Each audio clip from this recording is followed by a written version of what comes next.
કળિયુગની તો એક એવી વ્યાખ્યા છે કે વોટ્સઅપમાં રહેવું ને એટલે બિઝી થઈ ગયા છે. એટલે કે ને બીજી વ્યાખ્યા કળિયુગની કે વોટ્સઅપમાં, એમાં પાછા સ્ટેટસ મૂકવાના હોય. સ્ટેટસ એટલે સામેવાળાને ઈર્ષા કરાવી. ગિરિરાજ ધરણ કી બાજુવાળા કંઈક ફરવા લઈ ગયા હોય તો તરત ઘરે કે ચાલો હવે ફરવા જવાનું છે.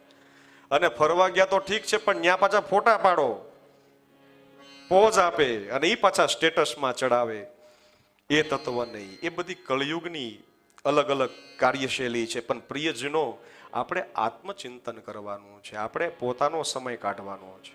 લૌકિક કોઈ વસ્તુ આપણા જીવનમાં નથી રાખવી કે અત્યાર સુધી આપણે જીવ્યા પોતાના સંતાન માટે, પોતાના માતા પિતા માટે, સગા સંબંધી ઈષ્ટ મિત્રો માટે, પણ અત્યારે આજે આપણે બધા ભેગા થઈએ છીએ આત્મચિંતન માટે. તમારું શું?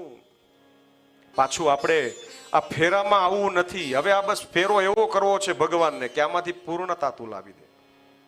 અને ભગવાન જ પૂર્ણ છે, ભગવાન જ પૂર્ણ કરી શકે. પણ ચિત્ત, જેમ આપણે કીધું, સત ચિત્ત આનંદ, આ આધારે જ ભગવાન આપણને પ્રાપ્ત થશે.